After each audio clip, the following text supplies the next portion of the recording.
To me, sounds good to me. Awesome.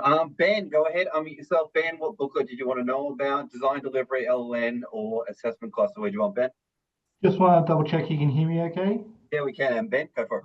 Perfect. I am working on the assessment cluster task 2.2, Christian Grey. Love it. And I think you've sent an email in. Monitor ED, go ahead. Unmute yourself. What booklet did you want to know about?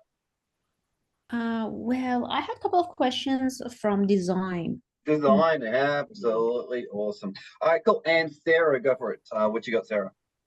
To be honest, when I booked in, I had questions and I found the answers to them, but that was delivery. But I'm on assessment, the assessment part on booklet 2 onwards. So I'll just sort of listen, see if anything comes up that.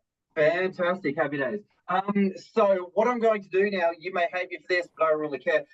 What I'm going to do is I'm going to attack the design cluster first of all, and then I'm going to go delivery, and then I'm going to go the assessment cluster. The reason for that is most people have questions around the assessment cluster. But if you've got a question around delivery or design, you may get that answered and you may then decide to head off. That's totally fine. Or you may stick around for the assessment cluster. The assessment cluster takes me a lot of time to explain, and you can go in many, many different directions. So I'd like to control the chaos before we get to that point. So Monitor ED, you had a question about the design cluster. So let's tackle that first of all. The design cluster, let me bring my book up. Go ahead, Monitor ED, unmute yourself and hit me with your question, what you got for the design cluster, Monitor ED. Thank you, Mark. I had a question. The first question is in page 33, task 2.6. Yep. It's not very clear for me what, just give me a second, let me bring it up. So yeah, so it says review the position description, training needs analysis, and the packaging rules for the qualification, and suggest 2 ways that the qualification selection will assist Julie in performing the role of administration assistant. Got it. All right. So let's come down here. All right. So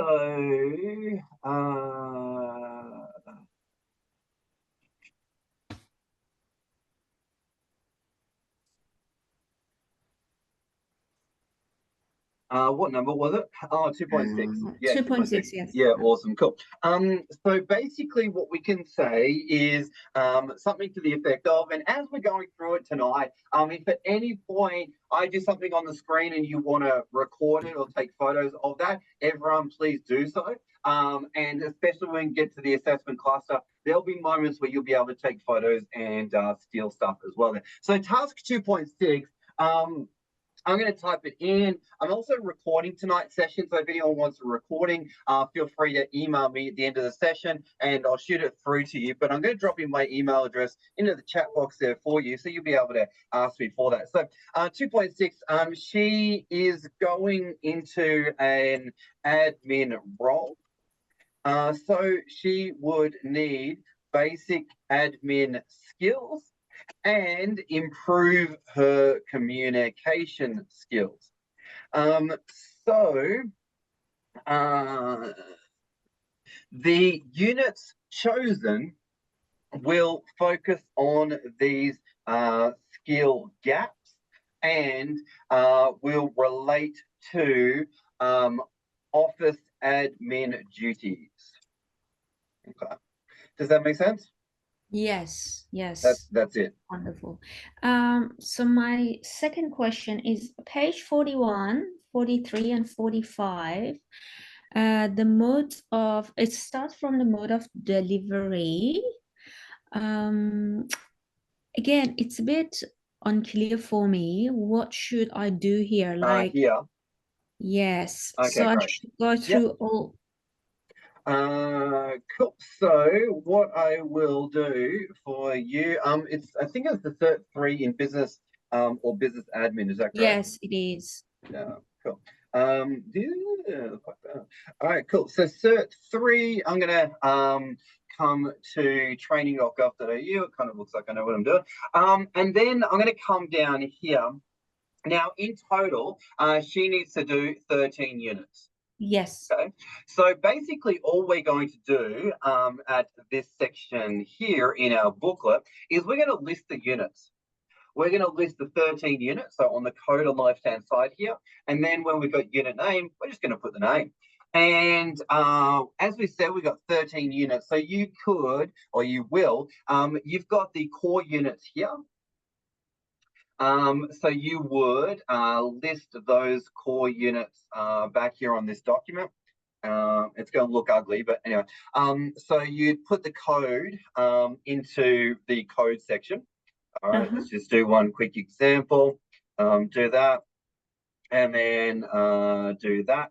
And then what you do is you come over here and you do something, and no one's going to check it. No one's going to care.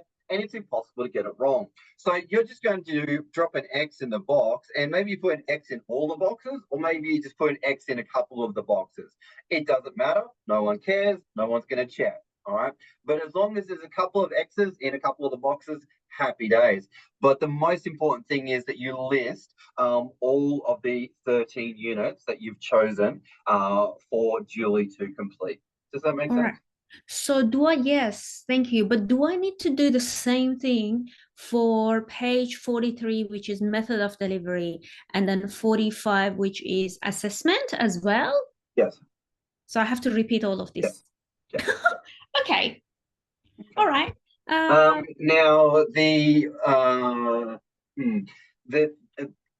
in the normal world, as part of a training and assessment strategy or a planning document, this is normal. All right, so it's very common that it's repeated a number of times. The difference is that if you're handwriting it, your hand gets sore. But if it's done by a computer, this is normal. So it is something that you may come across if you ever do a training and assessment strategy. Great. And then my last question is in page 53. So what I wrote is the elements or learning outcomes. Are they again? Which task is it, sorry? It's the same task, just page 53. It says competency / outcomes mapping matrix.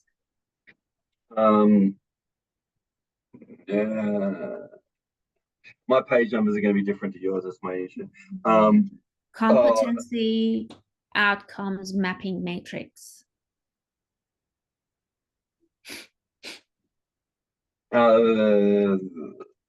This thing?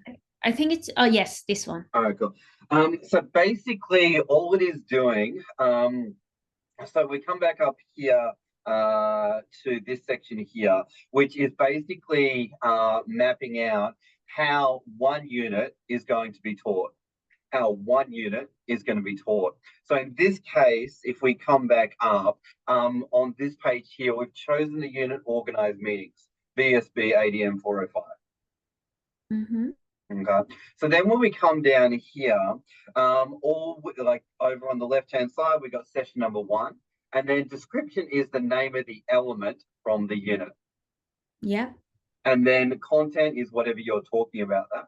And then activities, and then that's it. So then when we come down here, we got session number 2 is about element number 2. Session number 3 is about element number 3. So when we come down here, all we're doing is listing session number 1, element number 1. Oh, okay, does that make sense? Yes.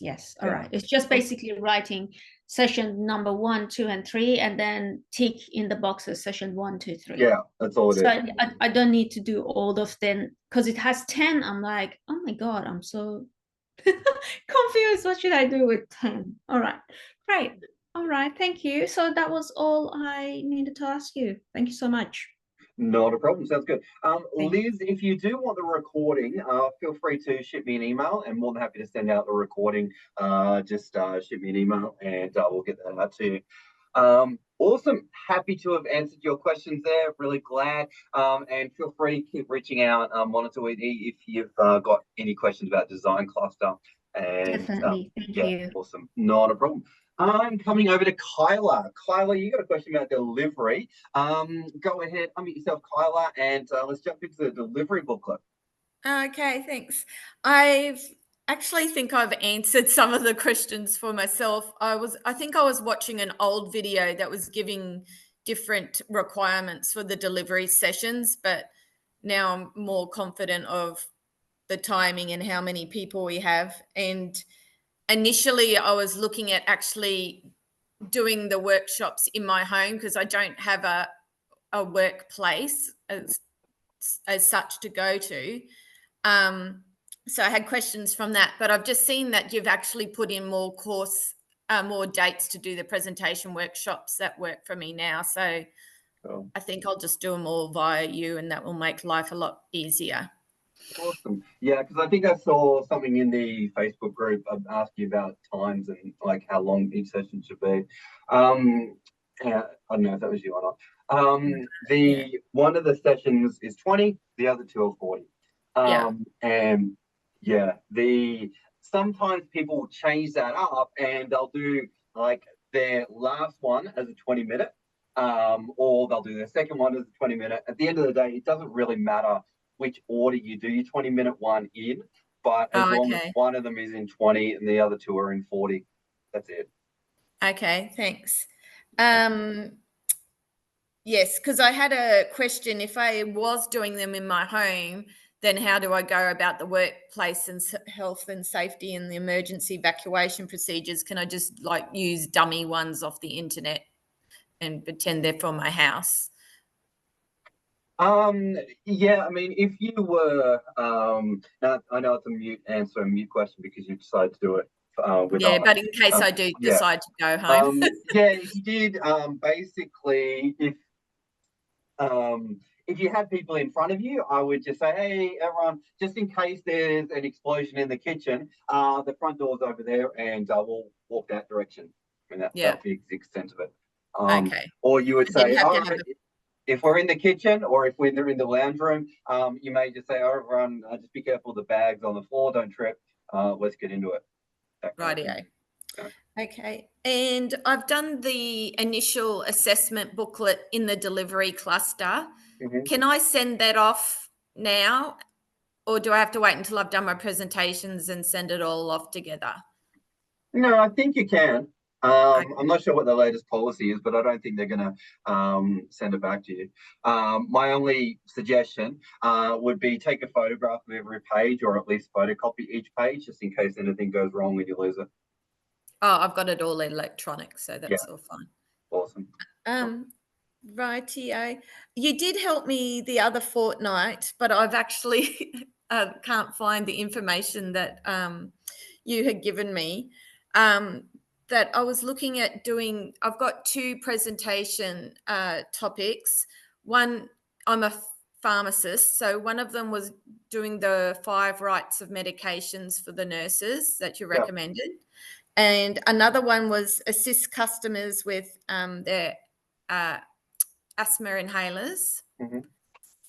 Is there another topic that you could recommend?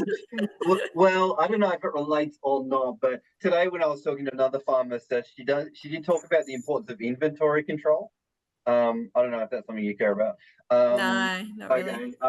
It could be yeah, I mean, there's always the piece around customer service, and how to deal with angry and upset people.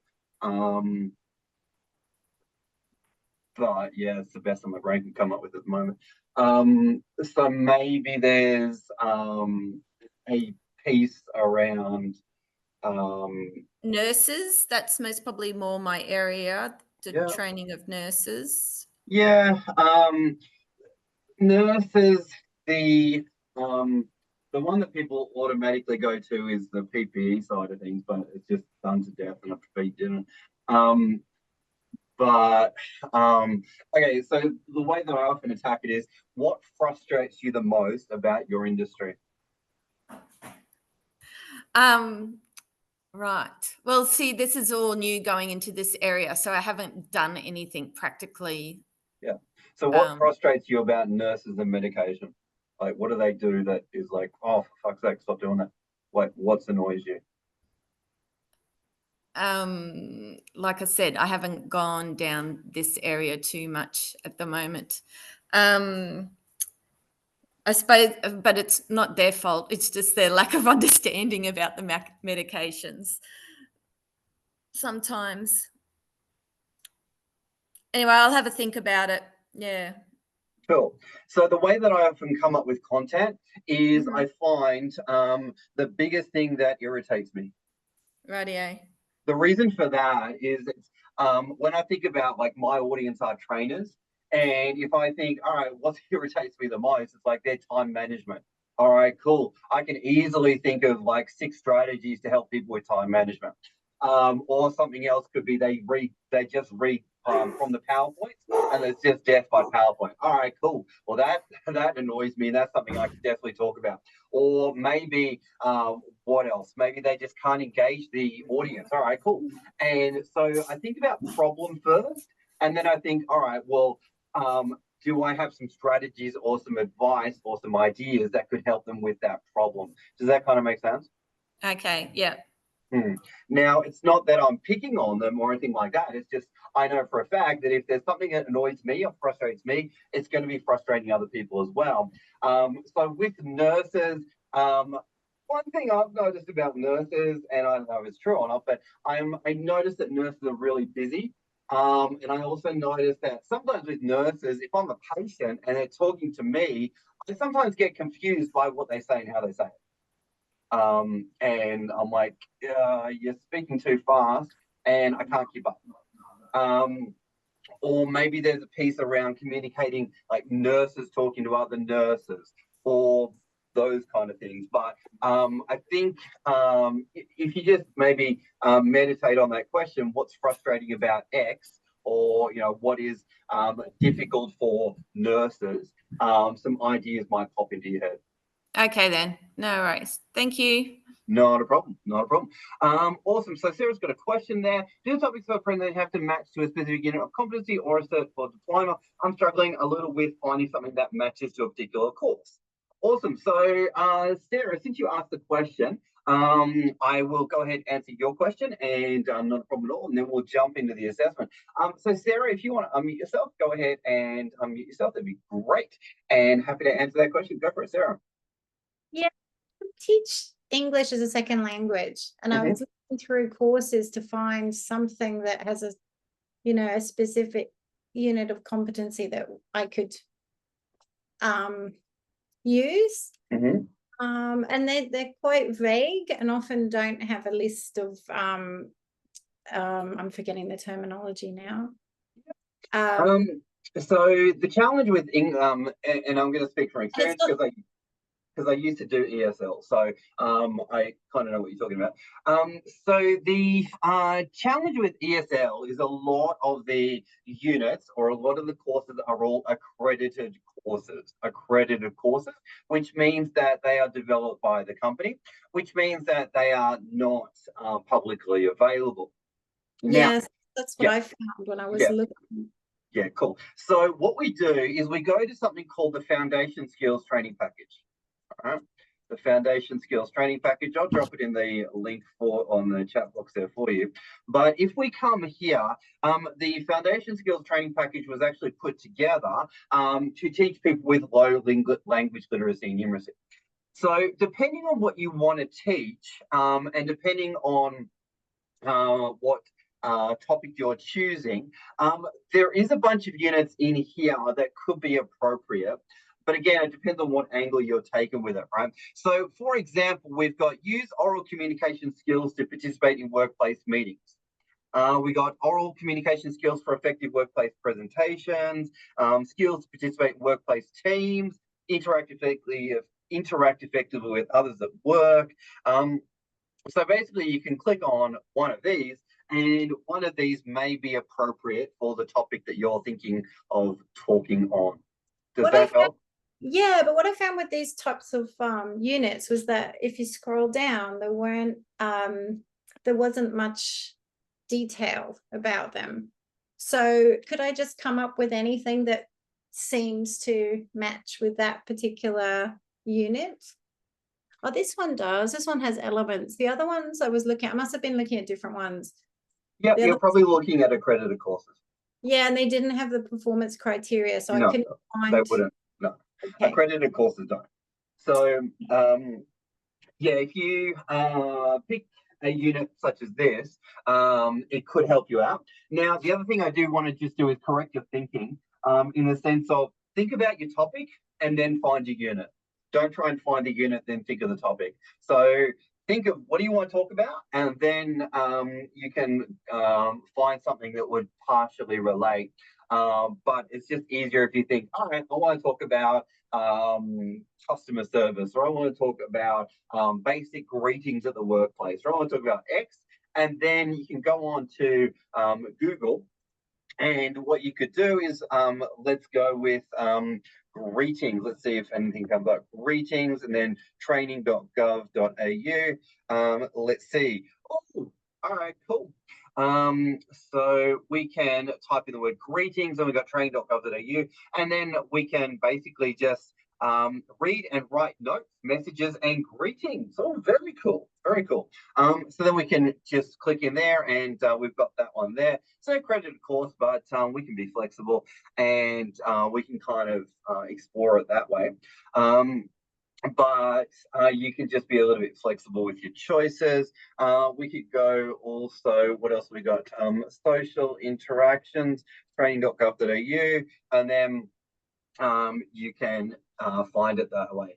Does that kind of make sense? Yeah, I think so. I guess I'll have to just, yeah, look at it from a different angle, because I'm more like focusing on language use and pronunciation and things like that. So I'll Yeah, have to- cool. So pronunciation, then again, I would come back to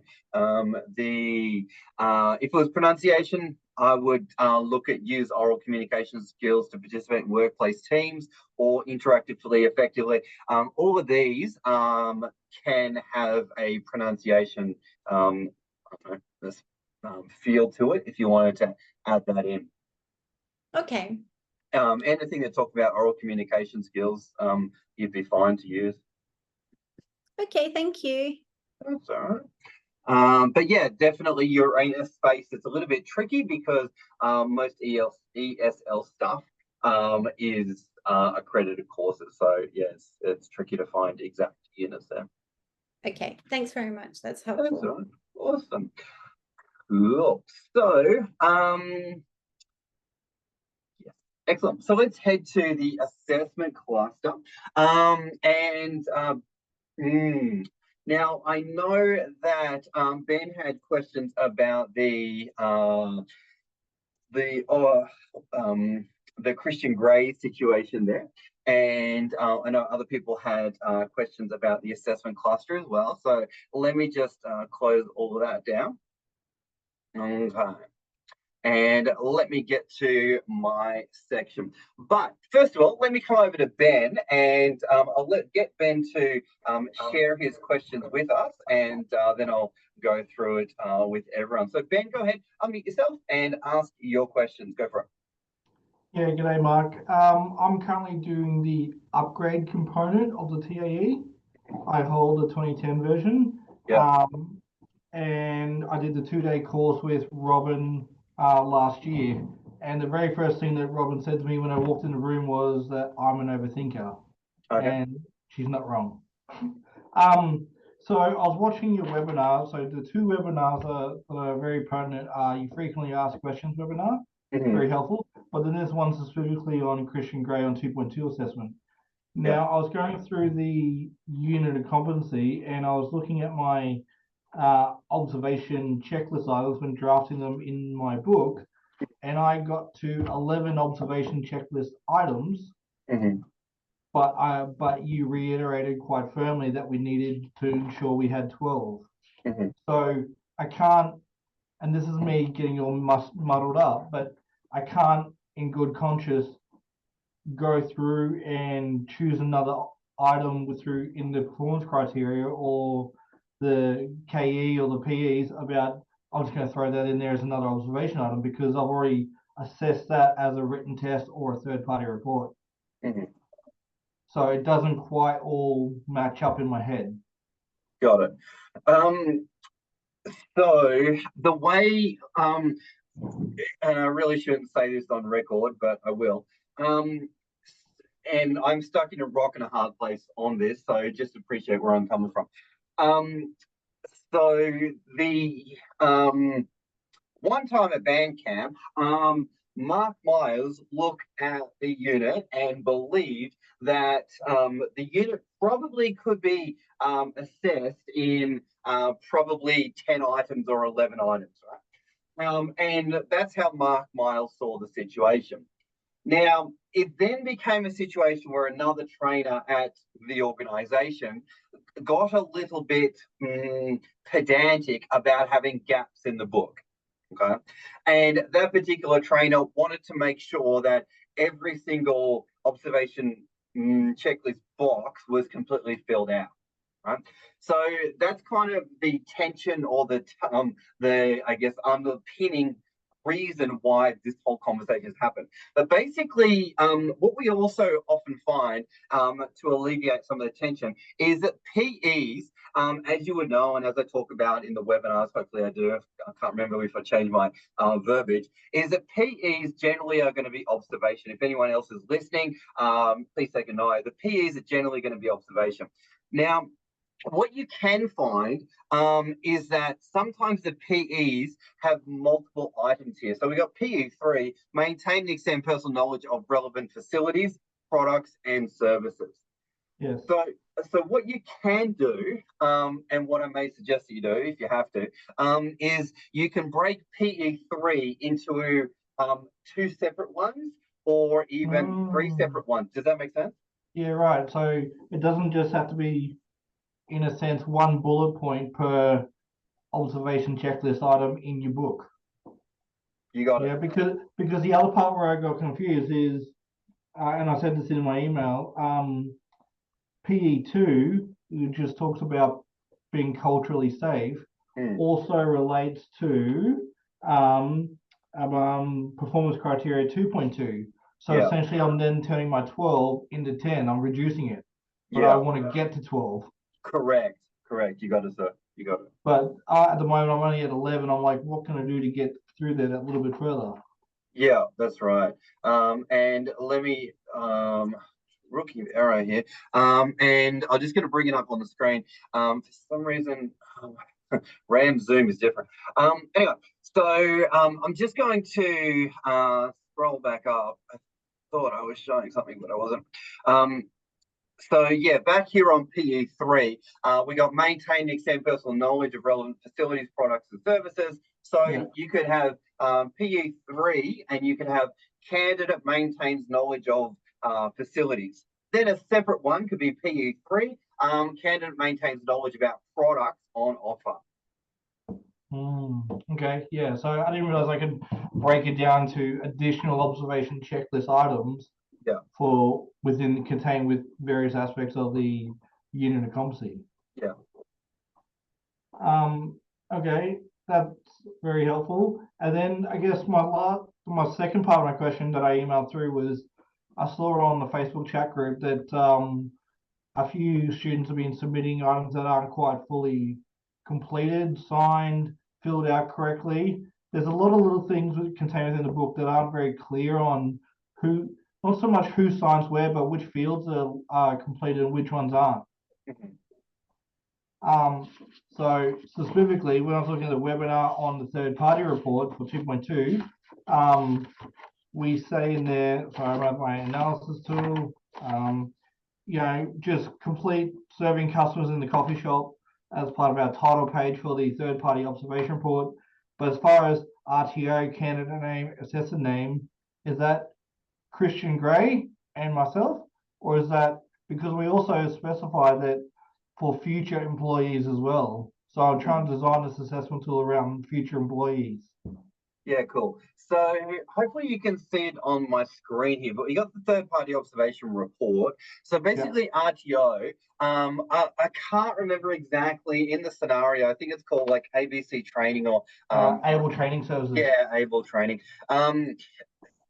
This is one of the moment of who cares, it's not going to matter. So you could put in RAM training and then / able training. It's one of those moments of who cares.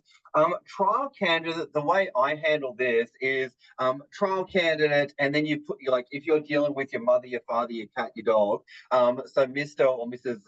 Bill Smith. And then you can put on behalf of Christian Grey. Right.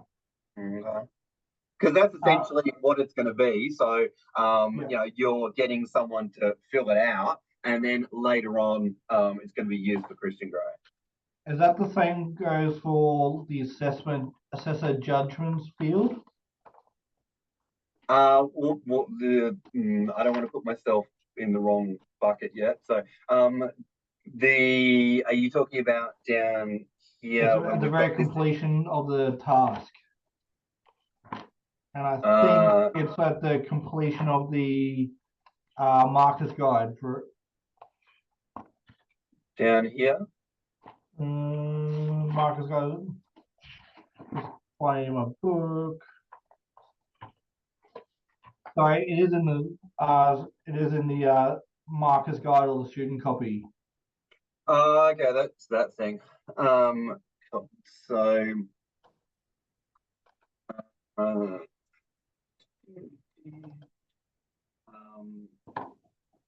Because I just get confused as to whether it's RAM assessing me as a student on the TAE course or whether it's me being the assessor. Okay, so this is the mark. This is what you're talking about, right? Yeah, and then I think at the very end, you got your 3 submissions. Yeah, on the last page. Yeah, so this it has the assessor's judgment. Yeah, okay, cool. So student name would be the this would be because I just want to confirm that this page here where it says student name, that's my name as a student. But on the marker's guide, we leave that blank because you got it. You got it. Yeah, you leave it blank. So then coming down here, you can sign it and put the date, and that's all you need to do. What about the next part, Mark? Down a bit further where the assessor's judgment. Yeah, just bear with me. I would assume that's still part of the simulated Christian Grey scenario.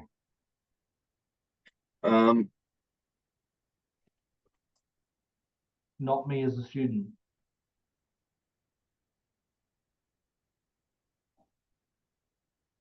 I'm sorry, I just had a tech issue.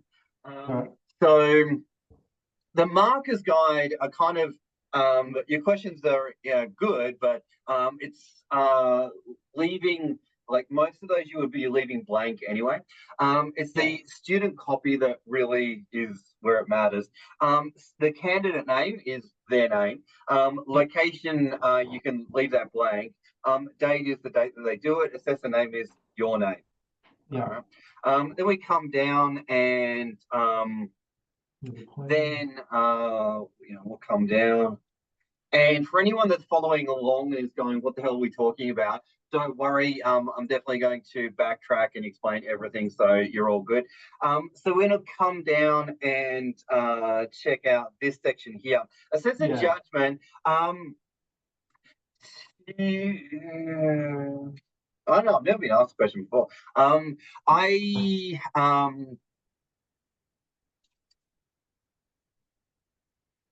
Yeah, I mean, you student comments specifying relating to assessment. I mean, you can fill it out. It's not going and in here you could put competent and then you sign it and they sign it. Sorry, you sign it, they sign it, date. And you can put in some feedback. How do I put it? As long as the stuff above it is filled out, that's kind of the most important thing. Okay. It's not going to be something that you would fail on because of it. But yeah, if you can signature, date, and then some feedback in here, happy days. That's going to be good. But it's not a make or break situation. Thanks, Mark. The last thing is I really appreciated the frequently asked questions webinar. However, I use that very thoroughly for 2.1.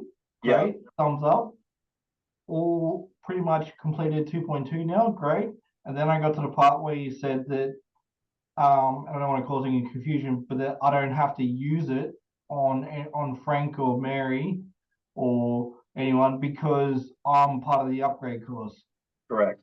And that's just throwing me out altogether. So I still need to type up a Marcus guide and a student copy, but it doesn't have to be, the student copy doesn't have to have any written answers on it from a simulated student from Frank and Mary because I don't have to use it.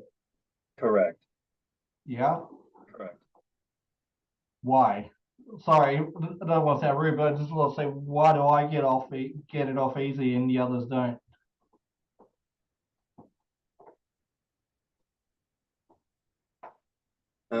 Give me 2 seconds. I mean, I'm grateful, but you know.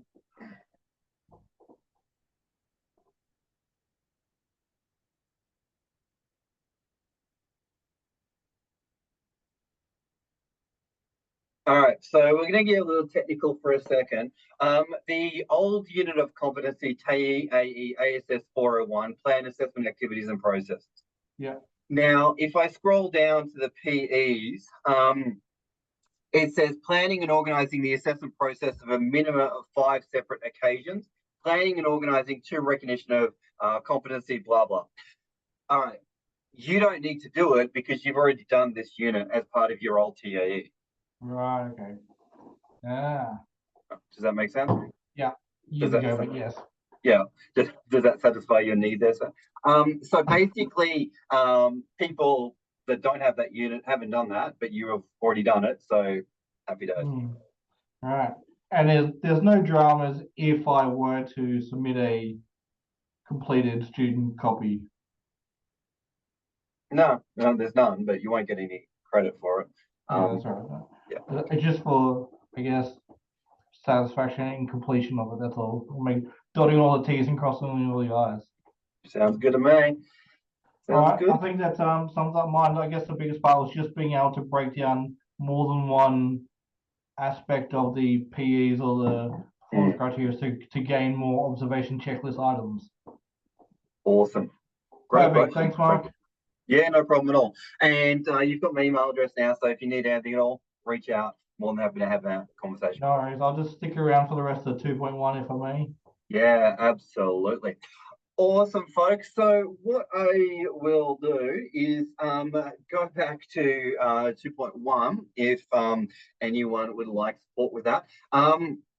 So Rachel, I believe that you're up to the assessment cluster. If that's the case, feel free to unmute yourself and yell at me if you want. Yeah, I'm working through assessment at the moment. Awesome.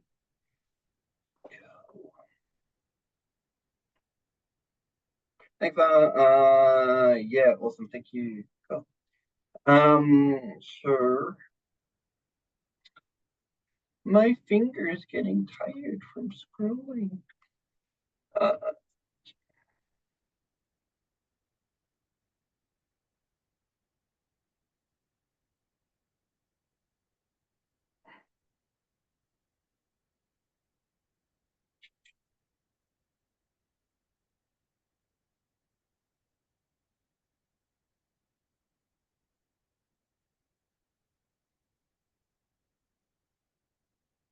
All right, so happy days. All right, so we got some 2.1 going on and lots of fun.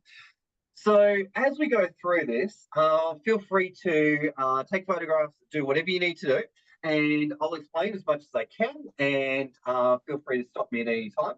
But I'm going to point out some things, and feel free to take photographs and give you enough time to take photographs if that's what you want to do. Now, as we go through this, if you got extra questions or concerns or like, oh, but that's not how the trainer said to do it in my class, Yeah, awesome. I'll go, yeah, that's great. And the way I'm explaining it makes more sense to me. So you make a choice. I don't mind whichever approach you take. But my way is a little bit more streamlined.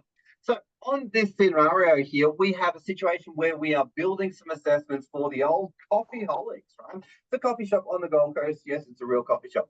So assessment plan, we got these details here, and you can certainly take a photograph, right? So we're building some assessments for the coffee shop, and this is the assessment plan. So feel free to take photographs if you want that.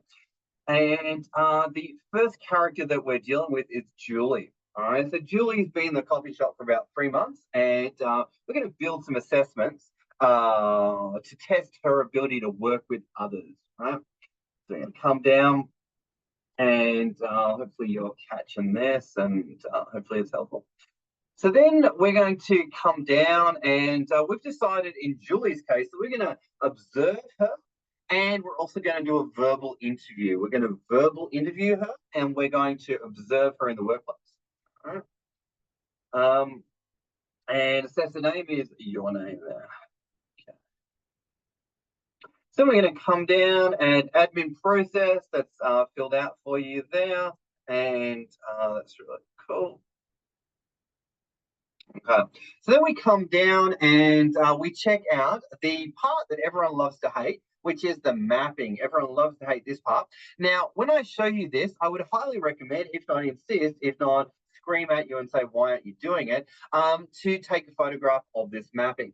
Now, on this mapping, as Ben will probably say, it's like, you haven't finished it. Well, the reason I haven't finished it is because I'm trying to demonstrate something to you. It's kind of like a cooking show, right? I'm going to show you a stage in the process, and then you're like, oh, yeah, I think I get it now. So what we do with mapping is generally, if it is something that we can watch someone do, say it again, if it's something that we can watch someone do, then we go observation. If it's something that's more theory-based, then we would go verbal interview. Now, what we mean by that is generally when we first start out mapping, we look at each criteria and we go, oh, yeah, that thing I'd probably watch someone do it. Or that thing that's more theory-based, so I'm probably going to ask a question about that. So hopefully you can see my mapping here.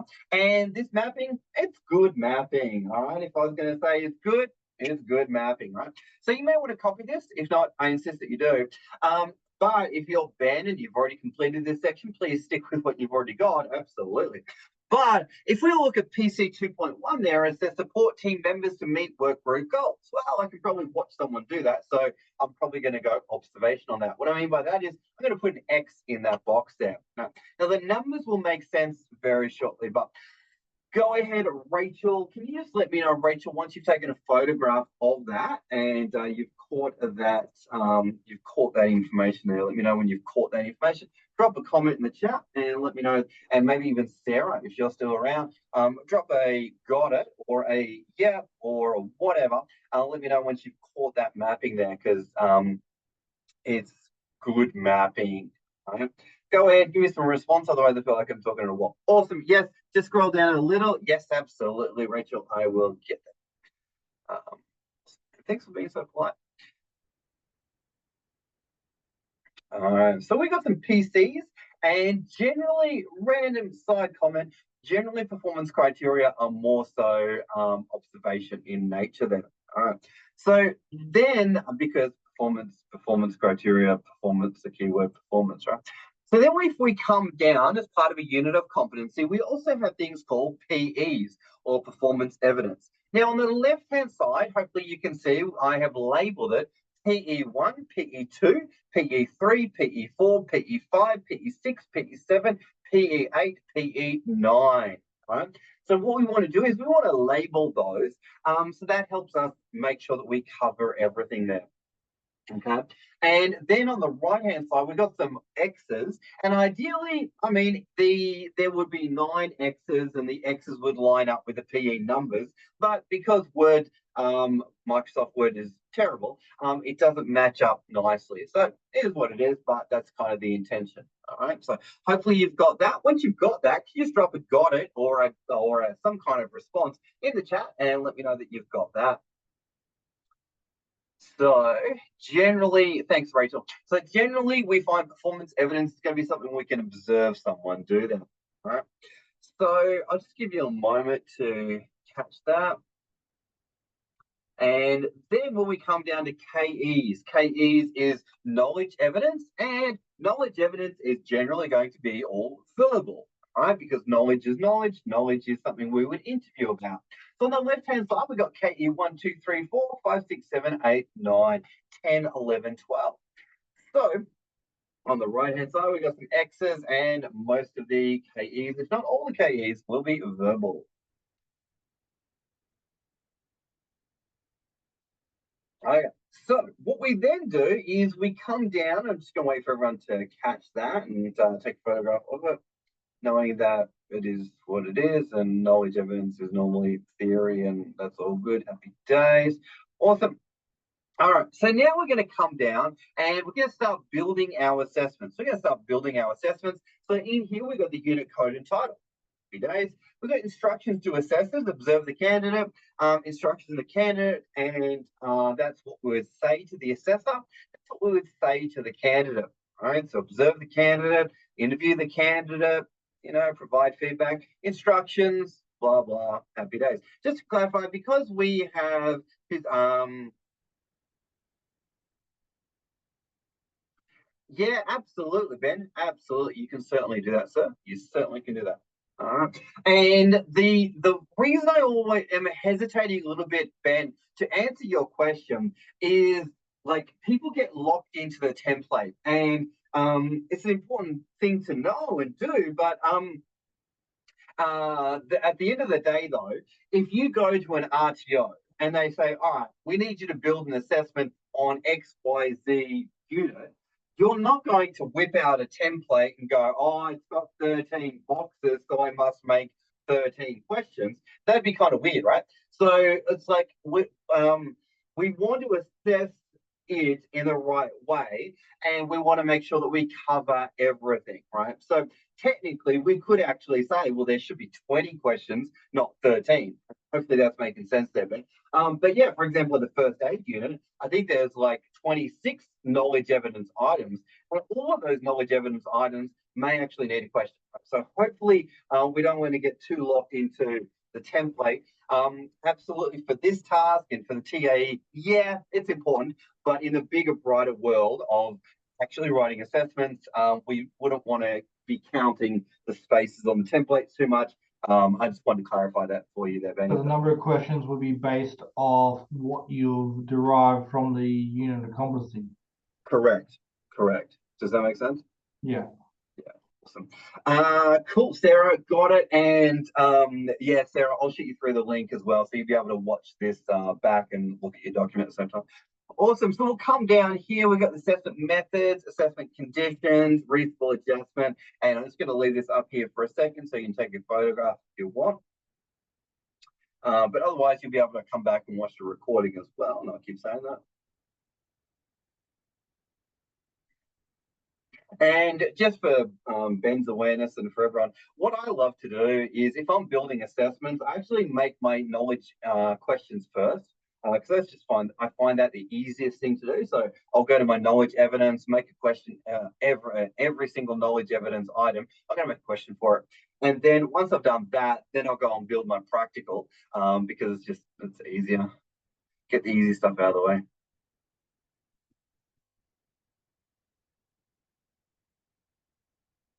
Now, I saw a comment in the Facebook group recently, and someone mentioning, oh, do I need to get the Declaration of Authenticity signed or not? And I looked at it and I'm like, okay. What we need to appreciate here is that this is a template, and this is like an example document. So it doesn't need to be signed because it's just doing a trial. So you can leave it blank. It's totally fine to leave it blank. In the one that you type up, you probably, if there is one, you may want to get them to sign it, but I can't remember if there is one. All right, cool. So now with the observation checklist, so for anyone that's up to this section here, basically I'm going to show you a bunch of examples or ways that I filled it out. And so we got RAM training, which is great. Then we got trial candidate, and I said pick a human, put their name here, and get them to trial your assessments for Julie Smithers. So you could say Bill Smith on behalf of Julie Smithers. Be fine. And then assessor name is your name. And then we've got assessment date, and then we've got task procedures observed. All right. And you can drop in serving customers and completing tasks at the coffee shop. So then what we do is we come down and we look back up at our mapping. All right. So we look back up at our mapping, and I'll just explain the how so you don't go, what the hell? So we've got the first item that we've got as observation, and that is 1.2 here. All right. So hopefully you can see that. So we got 1.2. So we're going to come down here and we are going to drop a 1.2 in the mapping section and over here. So we got 1.2. Hopefully you can all see that. And then what we do is we make a statement for that item, right? And we are making a statement to cover 1.2. And the statement says, what have we got? Clarify individual and work group responsibilities with work team. All right, cool. So we need to make a statement to know, okay, cool. I've seen the person do that, or that person does do that. So clarify individual and work group responsibilities with work team. All right, so let's come down. Let's make a statement. And the statement could be something to the effect of, when starting work, the candidate checks the roster and daily tasks to see what their jobs are for the day. All right. So having a statement like that would cover off 1.2. Rachel, hopefully that's kind of making sense. If not, I'm sure if you hear it 5 times, you may want to drop a comment in the chat there. But then we've got, if we go to our next item, we got 1.3. So we drop 1.3 in the mapping column there. Then we're going to make a statement. Now, this is probably going to make you realize, oh, now I understand where the numbers are coming from. So 1.3, that, we've got a statement, and then that is covered by number 2 here. So then we come back up here, and next to the X at 1.3, coming up here, we are going to drop the number 2 because the second item relates to 1.3 there. All right. So when we've got the numbers next to the X, that's basically just saying, all right, item number 2, item number 3, item number 4, item number 5 is relating to that. All right. So all we're doing is what we call cross mapping to make sure that we are covering every item. Now, as I said, it's a cooking show. I haven't done everything for you. So just be aware that, oh, there's some X's without some numbers. Well, yeah, because I'm trying to illustrate a point to you there. All right. So if we come down, the next item that we've got on the mapping here is, let's come down, we've got 2.1. All right, so we've got 2.1, then we've got number 3. When the shop is busy, the candidate offers to help other staff serve customers or serve food as appropriate. And you could be stealing these if you like these statements. You may not like the statements. You may think they're terrible. That's totally fine. Won't be offended. We got 2.2 there. When the shop is busy, the candidate helps others. Very cool. And the extent to the statement, how you write the statement, totally up to you. And you can like these statements and then modify them for your world if you want to. Then we come down. What else have we got? 2.3. Candidate shares important information with their team. 3.2. Candidate deals with language barriers. Cool. Very simple. Are we putting anything in the benchmarks? Rachel, great question. And the answer is no. The answer is no. Having said that, if you attended a face-to-face class with one trainer, at that time, that trainer may have said, put in some benchmarks, right? At the end of the day, no one cares. No one's going to check when it's in this booklet part or the trial part. When it comes to typing them up, that's a different conversation. When it comes to typing them up, that's when you put the benchmarks in. And that'll make sense when we get to it. All right, but you can ignore benchmarks for now. Then we come down and we got 3.4. Candidate asked their supervisor for help when necessary. Then the next one, we got PE1, candidate handles an angry customer. Cool. Then we come down, we got PE2, candidate completes all tasks during their shift. Very cool.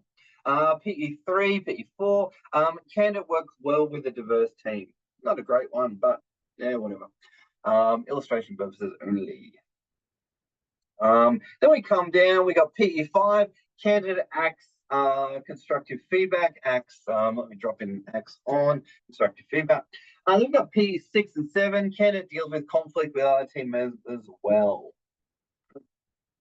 I think I was tutoring a student the other day and helped her out with these ones. Cool. Then we come down and we've got the verbal Q&A. So just like we did last time, we looked at, all right, what's the first thing that we are going to drop as an X in the verbal Q&A? And we noticed that it was 1.1, so we put 1.1 in there, and then we made a question. We made a question, and the question that I made here in this situation was, how do you know what your responsibilities are within your team at the coffee shop? Because that is going to cover 1.1. Then I scroll up to the very top, and I'm not going to do this every time because it hurts my finger. I'm going to come up and I'm going to go, all right, so 1.1. All right, so we're at 1.1. All right, X1. So the next item that I'm doing verbal Q&A is, I know, Rachel, motion sickness for me and my finger too. We've got 1.3. So item 1.3 is the item that we're going to make a question on next, and participate in informal meetings and information sharing with work group. So I need to make a question around that one. And so my question might be something like, all right, why is it important to participate in meetings? Or what kind of meetings do you participate in? Or what kind of information do you share with your work group members? All right. So hopefully that kind of makes sense. And then you would go ahead and make a question for 1.4. Then you would make a question for 2.3. Then you would make a question for 2.4. All right. Is this starting to make sense for anyone, Rachel and Sarah? If it's making sense, let me know. Yeah, awesome. All right, bit of motion sickness time, and look away if you need to. So we'll come down and I'll give you some more examples of the verbal Q&A. So 1.3, what information might you share at a team meeting? Good question. 1.4, tell me a piece of feedback that you received from a supervisor and how you've applied it.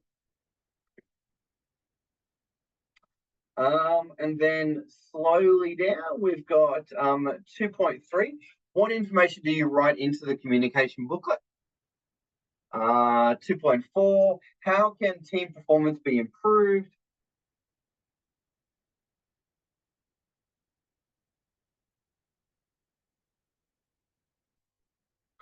3.1, how do you deal with a team member disagreement? 3.3, what are 2 common causes of conflict in the workplace? Hopefully you're noticing the simplicity of the question. We're not trying to overcomplicate it too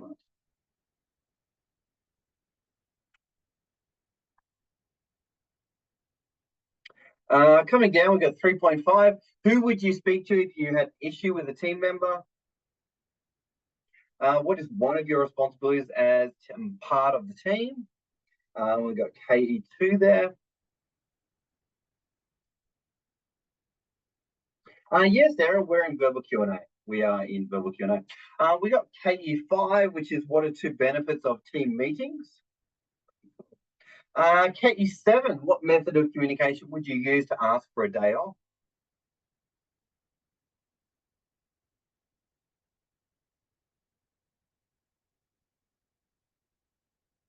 Yeah, Rachel, do we only need to type the answer in the actual student copy via the template?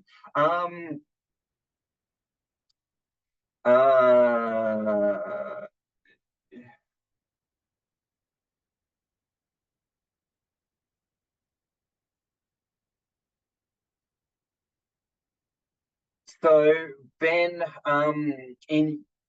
so the Hesitant to answer verbally because I don't want to confuse everyone.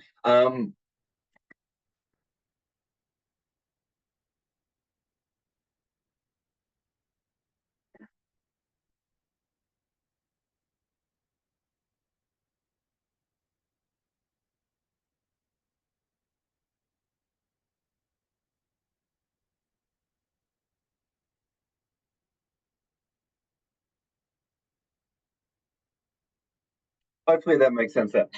So let's calm down, and we got a few more. Examples here. So KE10, what are two problems that slow down service in the coffee shop? KE12, what are two ways that you can resolve conflict with a customer? And cool. So then we come down and we've got the analysis tool, or the assessment tool instrument analysis form.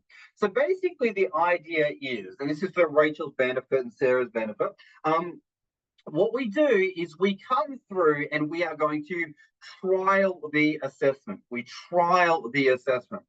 So when we trial the assessment, we are going to put in the name of a person that is alive, all right? Or it could be someone that, we live with or we work with, right?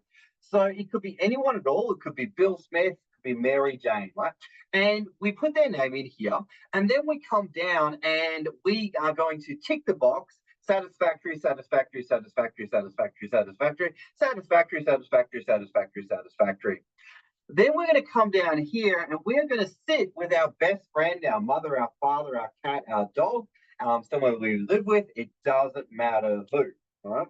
Then what we do is we ask them the verbal questions and we write their answers here. All right. We write their answers there.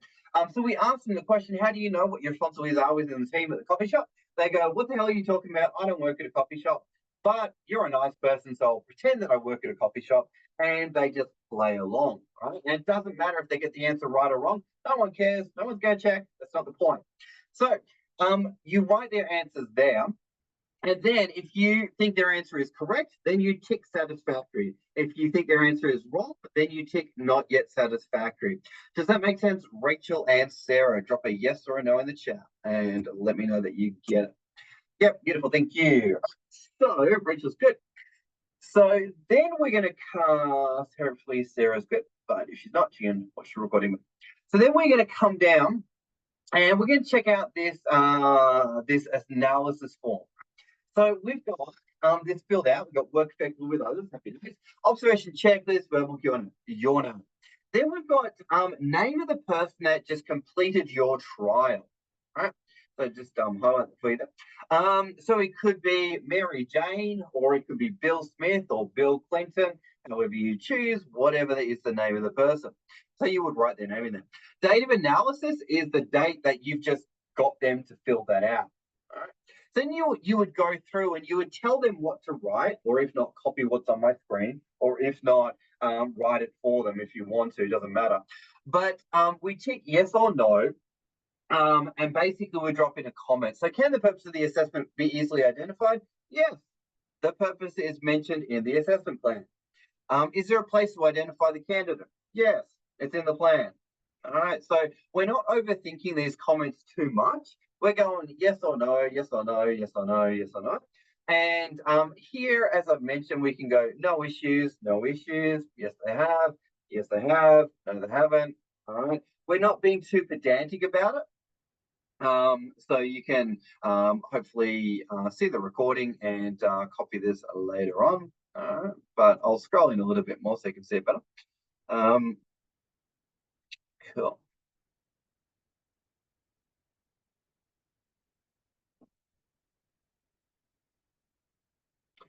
All right.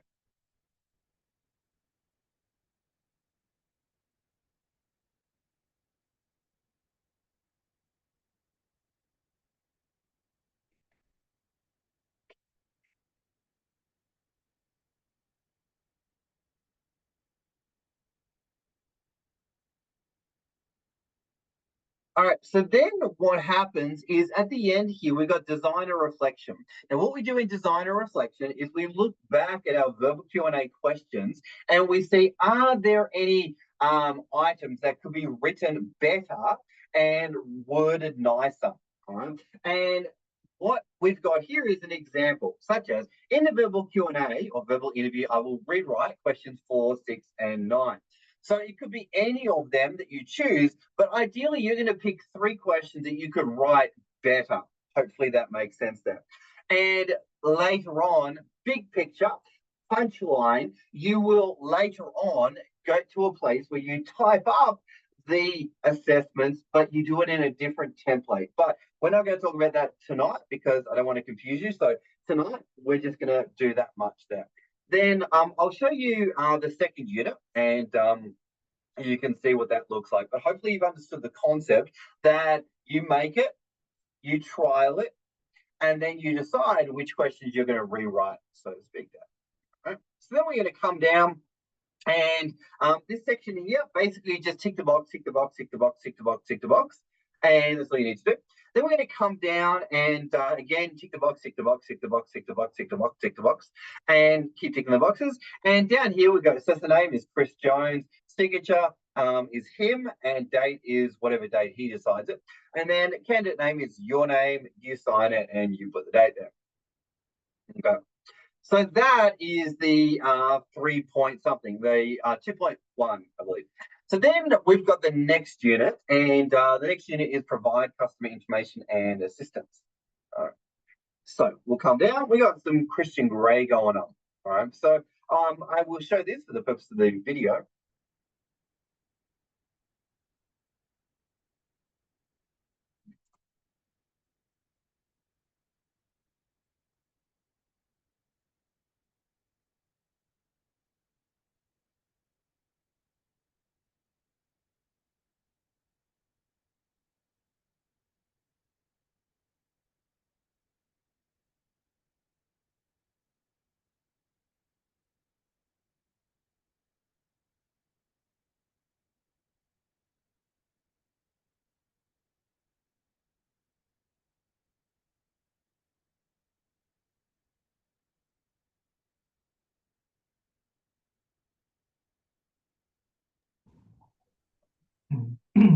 Mark, I feel like because the assessment scenario for Christian Grey also includes future employees, not just Christian. I feel like I've got 2 wrapped around the axles of the future employees comment, and I've designed my assessment plan around future employees, not predominantly Christian. No, that's perfect. Great. You're not going to fail. It's a case of you've explained yourself, and that's good. If there was no explanation around it, then it would be an issue. But it's just like high school and mathematics. If you explain what you've done, then that's the most important thing. Awesome. So I'm going to leave this mapping up. So make sure that we capture it for the recording. Otherwise, also take a photograph of it. Everyone other than Ben.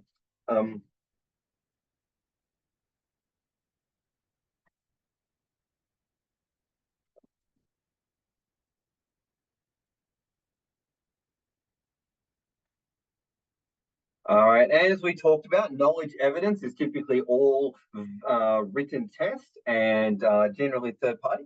But third party is an interesting one. Third party is something that we use for something that's viewed over time and is more so a soft skill and is verified by somebody else when we ourselves may not be able to see it in a on-site observation there. So just coming up, we got the performance criteria, the mapping there. And again, naturally, for anyone who's already completed this, aka Ben, just ignore what's on my screen because whatever you've done could be different. We got knowledge. Hopefully you can see on the left-hand side there that the KEs are numbered, so KE 1, 2, 3, 4, 5. If you number it differently, that's fine. No one's going to care. No one's going to check. If they do, then there's something wrong with them. Cool. All right, then we got the PEs. As I said last time, most PEs are typically observation. So PE 1, 2, 3, and 4 on the left-hand side there.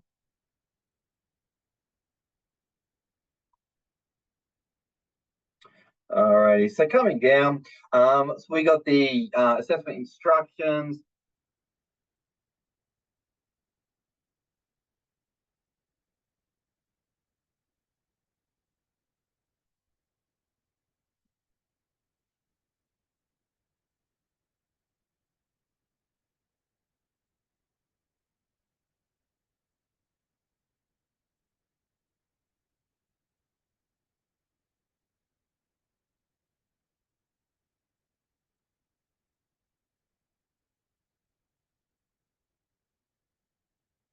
All right, observation checklist. And as I said, trial candidate, you can put in their name and you can put on behalf of Christian Grey.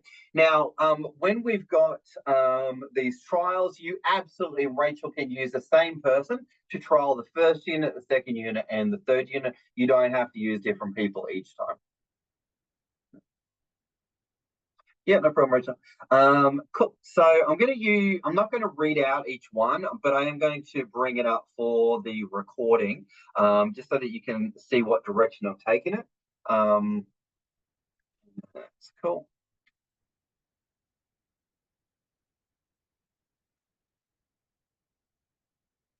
I need to save my voice because I'm training all week.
Yes. I hate the expression, but my heart and soul and best wishes goes out to you, Ben, for that one. That is definitely not the easiest scenario to work with there. So good luck with that one. Yeah, so Rachel, so I like how you've read ahead. So Rachel, just to give you perspective, park that idea and that concept and the whole five people thing for later. When you get to that, we'll talk about that. Basically, in the folder or in this stage of the process, you can use the same people for all three. When you get to typing it up, that's when the five people come into play. All right. So that's when you've typed them up, printed them out, and you use them, that's when we talk about the five people. When we're trialing it, you can use the same person for trial. Hopefully that makes sense.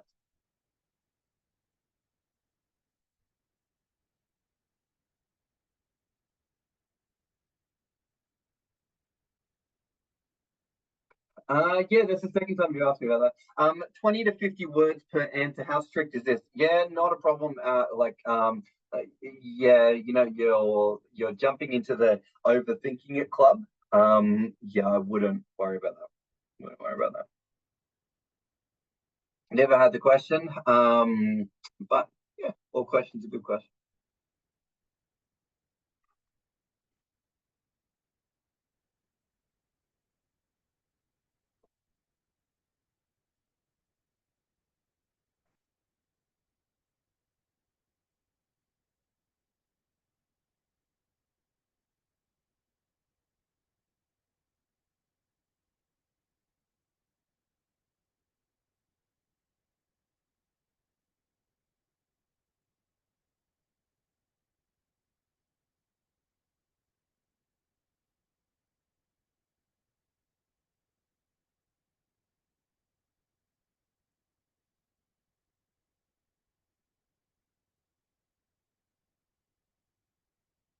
Awesome. Now, third party report, very similar, as I said before, Mr. Bill Smith on behalf of Christian Grey, or you can put on behalf of future employees. That's totally fine as well. Assess the name and the unit there. It's cool. So we're going to come down. Now, with the third party report, we make it by saying, as a supervisor, I've seen the candidate do X, Y, Z. As a supervisor, I've seen the candidate demonstrate knowledge of. All right. So basically, what we do, like in the mapping, and then we start the statement with, as a supervisor, I've seen the candidate do X, Y, Z, X, Y, Z, X, Y, Z. So we just reword the criteria that's back up in the unit there. All right. And I haven't done all of them for you, but on the right-hand side there, you do have the mapping. Go ahead, Ben, you got a question? No, just agreeing as you were saying. I realized I was still on mute. Yeah, all good. Cool. Awesome. So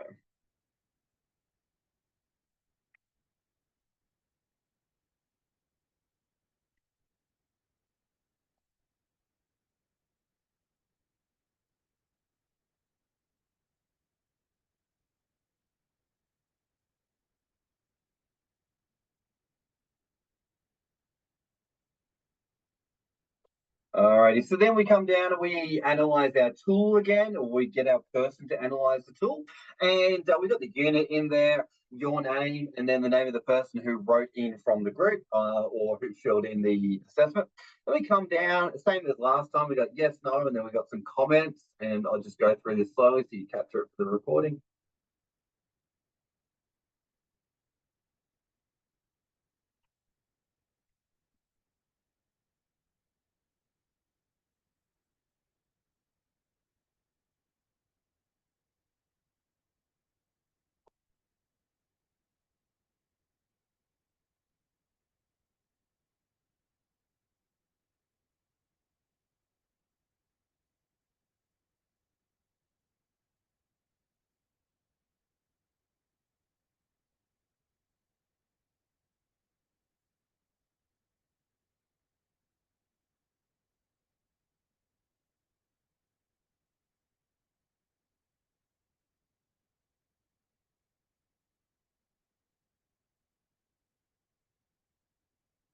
All right, just like last time, design a reflection in the written test.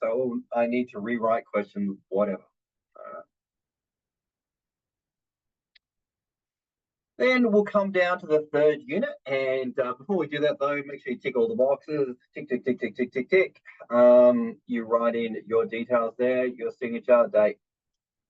Cool. All right, now let's check out the third unit. And the third unit is participate in safe work practices. Okay.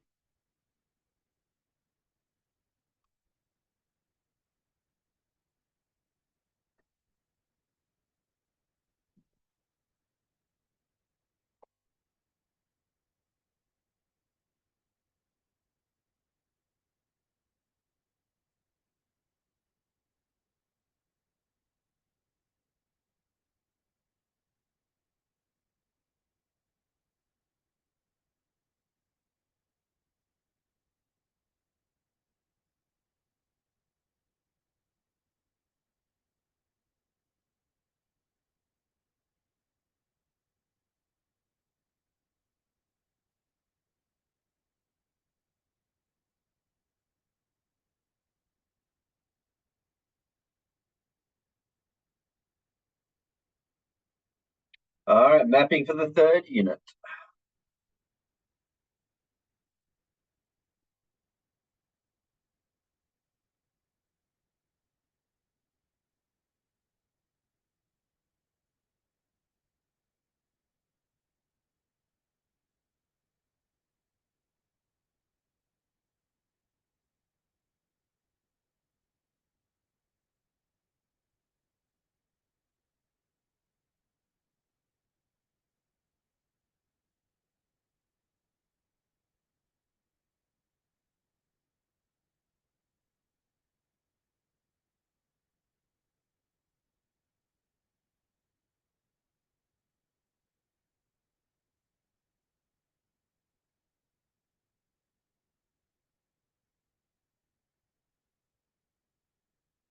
Gosh, you guys are getting some good stuff tonight.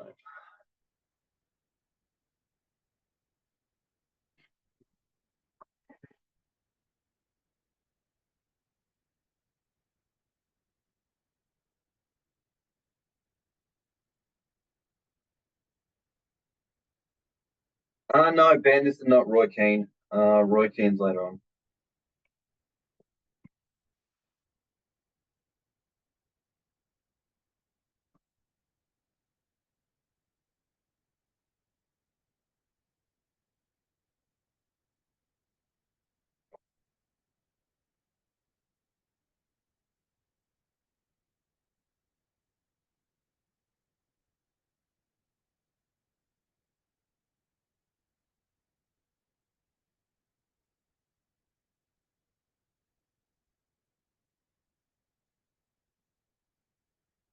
Yeah, absolutely. Sounds good.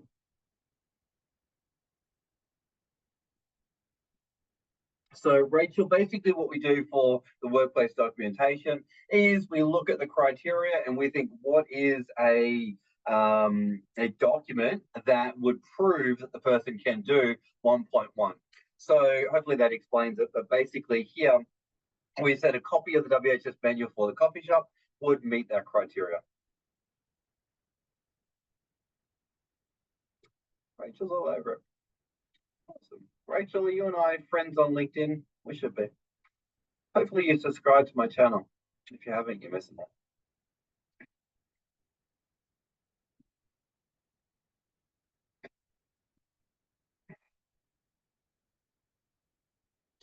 Oh, yay. You're definitely one of the best presenters, I think.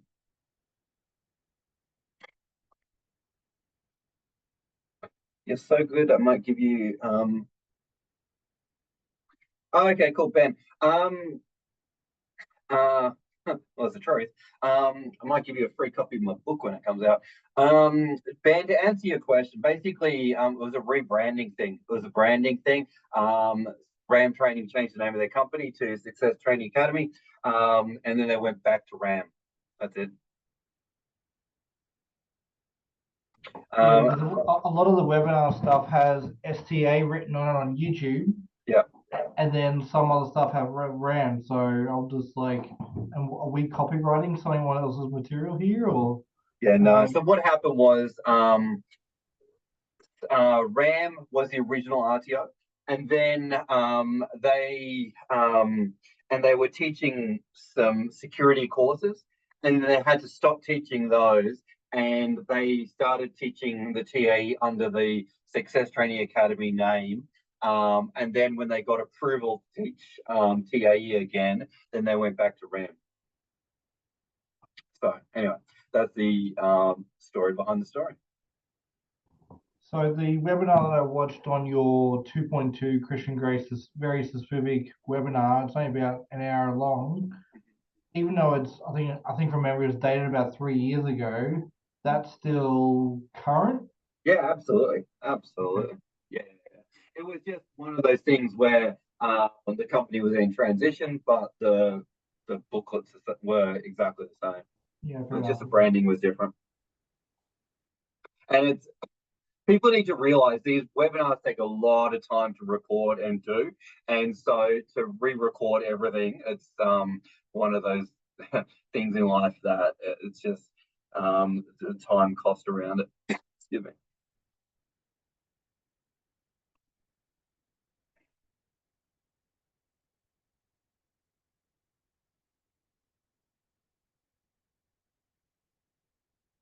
So can you summarize for me, Mark? I haven't even begun to look at assessment task 2.3. What's the intention behind here? Is this an RPL assessment activity? Yeah, basically 26 mutual connections on LinkedIn. Very cool, Rachel. Happy to hear that. That's good birds of a feather. Yeah, basically it's creating an RPL situation. So the first assessment instrument is a workplace documentation list. Then the second one is a verbal interview, and then the third one is a third party. So I'll shoot the recording through to you, so you'll be able to get that. I've got the mapping on the right hand side. I haven't completed every one of them, but you should still be okay. Yeah. Oh, thanks.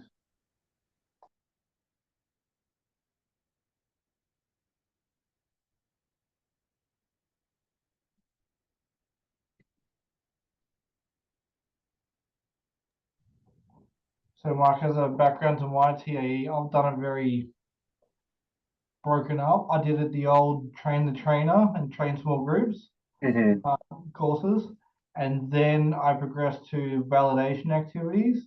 Yeah. And then when I left the Navy, I was in the Navy for 15 years, they did an RPL activity to grant me the cert for TAE. Wow.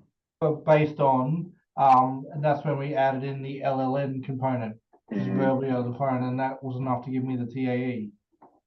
That would have been around 2016. Yes. Yeah. No, 2014 is when I left, so just before then. Yeah.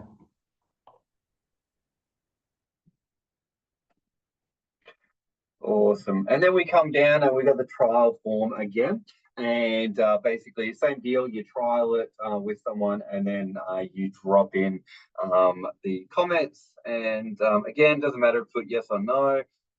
And that is all good.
Awesome. And then we come down, we got designer reflection, and we got I will rewrite questions 3-9, whatever. So that, folks, is basically the Unit 1, Unit 2, and Unit 3. So, Rachel, what I'll get you to do is once you get up to that point and you've completed the third unit, which is not too challenging to do if you've watched this webinar, you've got a huge leap there to help you out. Then shoot me an email, and then I'll give you the next stages or the next steps. Or you can just come along to the next Q&A, which is in 2 weeks' time, and then I'll walk you through the next steps. It's not hard. It's just I'm not going to overload your brain with what you need to do for the next steps, because it'll blow out your brain. But basically, if you get those 3 units done, then you are way ahead of the game, and you are doing really well there. And what we'll do is we'll probably wrap it up here, and that'll give me time to organize a recording and get it out to you. And if you do want the recording, make sure you shoot me an email, so that way I'll have your email addresses. Ben, is that everything you need? Are you all good to go there? Yeah, I think the overthinking it was clouding my mind about the observation checklist. Yeah. I think that's definitely straightened it out a lot more. I was very tunnel vision and narrow-minded on the fact that my mapping only had 10 or 11 X's, but I required 12 in the book, 12 or 13. So realizing that I can do more than one for each, element or criteria that I've chosen to assess against has helped unclear up that fogginess. Fantastic. Well, yeah, and Rachel, I think you're going to be heading into that section, so hopefully this webinar and the recording will help you out quite a bit when you get to it. Yeah, thank you. Very helpful, a lot more than what I had anticipated, so thank you very much. Can I also get the link to the Q&As as well, or the webinar that I think you and Ben had mentioned? There's a webinar about the frequently asked questions as part of this assessment. Yeah, definitely. Just add that into the email that you send to me, and I'll definitely get that out to you. Yeah, cool. Can do. Awesome. Yes, that was a labor of love, and I'm so glad I did that webinar. Yeah. Oh, Yeah. you'll know what I mean when I send it to you. It's like, yeah. I go a little bit crazy. I'll do a little bit of Robin Williams in it. But I've got to input it's in my attempt to try and get across some understanding that trust me, every single day of my life I've got a question around that thing that we talk about is like, oh, that webinar. Try all this. Just try all this. Try all this. Yeah. Good. Yeah. It's my expression to the world of shut up, here it is, just fucking listen. I look forward to it. Yeah, I know. Awesome. Thanks for playing along, folks, and I'll see you in 2 weeks' time if you need the help. Otherwise, you've got my email, so reach out anytime. Yeah, absolutely. Mark, just a quick one. How big is the file that you like? Is there any like, I don't know, file limitation sizes when it comes to this recording? No, like, I upload it to YouTube as a private link, so you'll be able to get it that way.